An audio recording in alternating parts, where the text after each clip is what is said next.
Hey everybody, it's Jason Blaha here, and I thought I would jump into this because I've had half a dozen people ask me, hey, what do you think about what Harley, known as Durianrider, is saying about sugar and carbs and fat and Vegan Gains is jumping all over him, and I didn't even go watch what Vegan Gains had to say yet.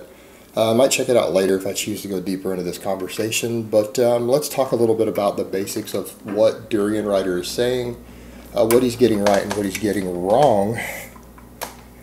Let's just discuss it from a scientific perspective. It doesn't need to be personal about him, doesn't need to be about me, doesn't need to be about Vegan Gains. Let's just kind of look at what we know nutritionally and part of the problems of what he might be saying, but he does get some things right. Alright, so let's jump into this. He is essentially saying that the fat you eat is the fat you wear. 90% true statement. You don't store protein or carbs under normal situations, normal conditions in the human body as body fat at any really appreciable rate. There are situations that can cause it to happen, but it's not the norm. You are essentially, the body fat that you have is from the dietary fat that you eat. We can actually do biopsies of your body fat. Well, not me personally. I know people hate it when I say that. I am not personally qualified to do a tissue biopsy.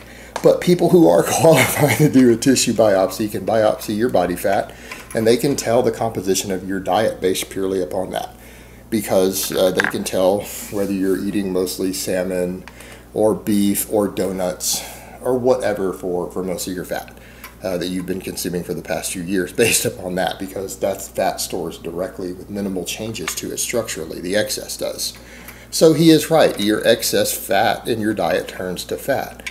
However, there's some other factors going on there. It has to do with total energy balance. It's excess calories that cause the issue, and it's excess calories that cause your body to store the fat that you eat. If you're in a calorie deficit, it doesn't matter if your diet is 70 or 80% fat. You're going to lose body fat. Pretty much unavoidable.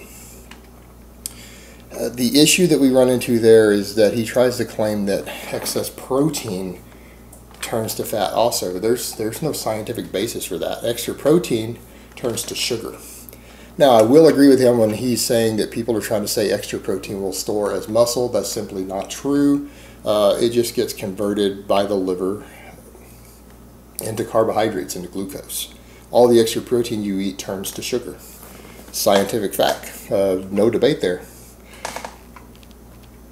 If anyone has evidence to the contrary, please present it, but you're going to get smoked on that one because the overwhelming data from the last 50 years shows that that's what happens to it.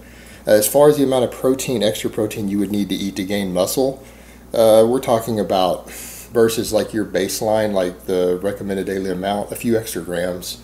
I mean, gaining noob gains, which is, up to 2 pounds of muscle per month. If you do the math on that, a pound of muscle has, what, 100, 110 grams of protein in it. That means something like 200 extra grams of protein consumed per month. Divide that by 30. That's, what, 7 grams per day? So, no, needing more than that won't make you gain more than that. If you eat an extra 50 grams of protein a day, you're not going to gain an extra 6 or 7 pounds of muscle per month magically. No one has ever gained that much muscle in any human study done, even on steroids. You don't gain muscle that fast under any condition. So he is essentially right, but he is wrong in trying to infer that extra protein turns to fat. Extra protein turns to sugar, and if he's saying sugar doesn't turn to fat, then how could the protein turn to fat? It doesn't work that way. The extra nitrogen just gets urinated out. That's the only difference in terms of the compounds in protein versus glucose or carbs is additional nitrogen. So you'll break it down, excrete the extra nitrogen in your urine, and the rest of it turns to sugar. Pretty straightforward. So the problem that we run into is that he's trying to tell people they can eat unlimited carbohydrates because your body will burn off excess carbohydrates and even simple sugars like Sprite, which is high fructose corn syrup. And that's not completely true other than in very serious athletes. And let me get to that in a minute. What I mean is, yeah, you're not going to see much de novo lipogenesis. De novo lipogenesis models that we had for dietary carbs came from rodents early on, but when we did later human studies, it was found by the researchers that rats and mice actually have a much higher rate of de novo lipogenesis in humans, like 10 to 20 times the rate. So yeah, they're storing body fat from extra carbs. Humans don't really do that under normal circumstances, particularly athletic humans. It tends to get burned off as body heat. And when drugs come into the mix, it completely shuts down the ability for de novo lipogenesis, which means carbs get stored in the muscle tissue as glucose, and then they get shuttled into the mitochondria and burned off as body heat. They elevate your temperature, and certain drugs amplify this effect, things like trenbolone in humans. But any androgen can, but trenbolone is most noted for causing it to the extreme. The problem is that all the excess low-fiber sugar, like just consuming large amounts of sugar, can elevate, it can cause problems, meaning it can cause insulin sensitivity, insulin resistance. When you have insulin resistance because you're eating too many sugars, and it can come from eating too much saturated fat also. There seems to be a strong correlation either direction. Too many simple sugars, processed sugar with no fiber in it, or too much saturated fat, both seem to cause insulin resistance. It's debated among the top experts in the world as to which one is the real culprit, but both seem to do it. Elevated insulin resistance when you are sedentary, and particularly not athletic, is going to cause de novo lipogenesis to go up. So technically, someone who is sedentary, consuming large amounts of sugar, even on a really low-fat diet, they're going to store all the fat that they eat. You can't follow a zero-fat diet. You will die. You're having to eat some fat, so these people are going to store their dietary fat, even the little bit they eat, and they are going to start experiencing de novo lipogenesis, so they will start storing sugar as fat. Again, when insulin resistance becomes a problem. Now, do athletic people like Harley do this? Someone who's running marathons and on his bike all day? No, they are not going to experience the same insulin resistance that sedentary people do. So could he get away with it? Yeah, absolutely. Would I recommend it for someone who's not doing hours of cardio every day? No, you shouldn't be eating simple sugars at all. You shouldn't be consuming Sprite. It is going to contribute to insulin resistance. Now, the problem we run into is still one of energy balance, because at the end of the day, you still need a deficit somewhere to start losing appreciable body fat, other than early recomposition and training or when drugs become involved. And Harley needs to remember he did an experiment with drugs. Now, I don't know if he's still messing with them, but he was running testosterone, prescription testosterone, for a while at a moderate dose, the maybe double TRT dose. That's going to accelerate on an ultra low fat diet like he's doing. That might accelerate some fat loss. But the real problem we run into is still one of total energy balance, meaning, okay, so someone is consuming excess carbohydrates and is burning off his body heat.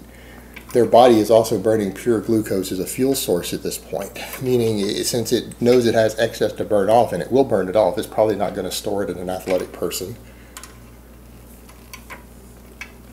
But it is burning glucose as pure fuel. It's going to be less likely to burn fat unless drugs come into the mix that facilitate fat burning again. So because of that, their body's not going to be burning fat, and they are going to need to consume a little bit of fat. And I think even Harley and his girlfriend's diet is still at least 5%, if not 10% dietary fat, because you need that for essential fatty acids. You need that to survive. You need it for vitamin absorption. So you need a minimum baseline of dietary fat just to survive and maintain health in the long term. So they're going to be consuming a little bit of that. They're going to be burning through that. But if the person is on a calorie surplus as a result of this, they're not going to be able to lose body fat. They're probably not going to get leaner. And that's what he's talking about. Now, they're probably not going to gain body fat. Someone who's very physically active, consuming excess carbohydrates that are burning off as heat while they're very physically active on a very low-fat diet, are they going to gain body fat? Probably not. Because their excess calories are essentially coming from carbohydrates with very, very little fat to store. They're too athletic to really see much, if any, de novo lipogenesis. So yeah, they're not going to gain fat, even on the calorie surplus. But they're also not going to lose fat either under most circumstances. Again, if the calories are in a surplus every single day, day to day to day, they're not going to lose body fat either in that case. So this idea that he's putting out, I'm not sure if he's trying to say that people can eat unlimited carbohydrates and still lose body fat. Pretty unlikely. Maybe for some extreme endurance athletes, or definitely people with certain drugs in the mix, but someone who is not extremely athletic, losing body fat on unlimited carbohydrates, no, because your body is burning carbohydrates as a fuel source. Again, if you're at the point to where you're burning them off as body heat to any appreciable degree through mitochondria and the muscle cells like he's talking about, you're not burning much, if any, fat as a fuel source. So where are you going to lose the body fat from? It's just going to stay. And again, I hope he's not promoting, because I didn't catch all of that, the people who aren't extremely athletic, who are just needing additional calories packed in. I hope he's not advocating they drink Sprite, because he needs to realize not everyone is as athletic as he is, and does as much cardio as he does to actually need that many extra calories for some reason. So at the end of the day, someone who's not doing that and who's following his dietary plan, they're probably not going to gain body fat, but they're probably not going to lose much either.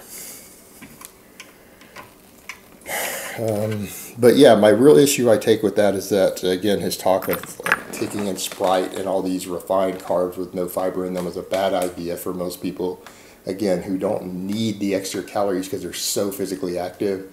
And his idea that you can somehow store protein as body fat is a problem. Yeah, you store dietary fat as fat.